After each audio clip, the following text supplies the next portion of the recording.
This is the same text that will have John 17, where Jesus will specifically speak of his personal existence in the presence of the Father before creation itself, not as a mere plan, but as one who shared the very glory of the Father.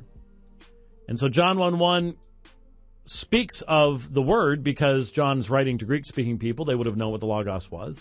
The Logos was a rational ordering principle in the universe. He personalizes this. It's not all things were made through it.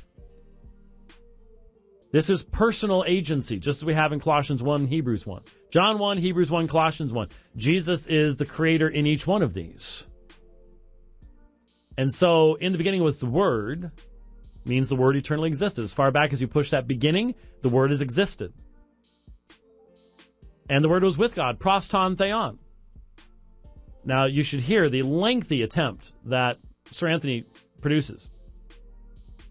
And it really smacks of a tremendous amount of special pleading to make that into, well, your Word is something that's with you. So this is a plan that's with God, is all that's being said here. Then why does the next verse, and he really, next phrase, and he really struggles here, he sort of tries to skip over it. He doesn't want to go here because it just doesn't make any sense. If this is just a plan, God's plan, his purpose was with him, then why say in the third clause that the nature of this plan is deity? The Word was as to his nature deity. Why make that statement? It makes no sense. The Word's nature would not be that of deity. Instead, we have a distinction between theos and the logos in this text. And it is a personal distinction, and it is a personal distinction that is eternal in its application. So I just we're going to probably get to this later on, but I want to address that at some point. And I'm not sure we're going to get too much farther here as time is failing us. If, in other words, we take that first account of the word theos there as Father, the Son was with the Father, are we prepared to switch that to mean not the Father in the next phrase? We seem to be stuck there. We would have in the beginning was the Son was with the Father, and the Son was the Father. That doesn't work. No. If we looked at... No one's saying the Son was the Father. Even he recognizes that the position of the predicate nominative there is not one of identity, it is one of description. And he recognized that in other places. This is just one of those really bad arguments that you just shouldn't be allowed to get away with. And sometimes you get away with it, especially in a debate where there's so many things to address, and the other person may not get to it. But still, I find it to be a very poor argumentation. English translations of the Bible before the King James, about 8 of them, and we read the following. In the beginning was the Word, small letter Word, not a capital. That's an editorial addition. And I'm going to propose to you that Trinitarianism has a lot invested in the translations, because that's the massively popular view. Yeah, he likes to try to come up with all sorts of, and I've found this to be a standard approach. That basically when you have your own unique heresy you want to promote, you're going to need to come up with your own versions of the Bible. Ask the Jehovah's Witnesses; they just went the whole hog with it.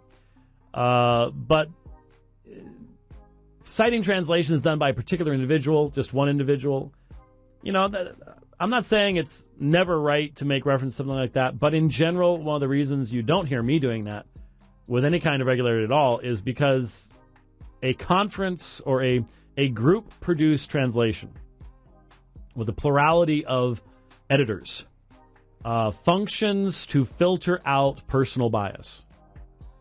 And Jehovah's Witnesses for years have made reference to off-center idiosyncratic translations to try to support their own off-center idiosyncratic translation. And Sir Anthony does that on a number of texts himself. The beginning was a small letter Word, God's plan, God's utterance. Your Word is the very essence of what you are, what you think. In the beginning there was that Word. That Word was with God. In the Hebrew Bible, you'll find many occurrences of the notion of your word being with you as a plan, as a decree. Now, you don't use that kind of language. When was your word last with you? Makes no sense to you. But if you probe the very Hebrew atmosphere of John's Gospel, you'll find there, it's quite possible to understand this to mean. Now, did you catch that? The very Hebrew atmosphere of John's Gospel. Well, the vast majority of people recognize that the primary influence upon John's Gospel is Greek, not Hebrew. Not only is it clearly written in Greek, but it is written to a Greek-speaking audience, and it's written to an audience outside of Palestine itself.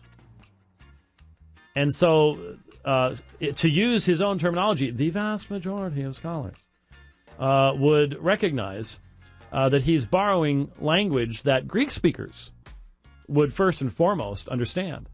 And this is one of the problems that I have with Sir Anthony, is that the same thing comes up in his favorite text, Psalm 110, which he uses over and over and over again.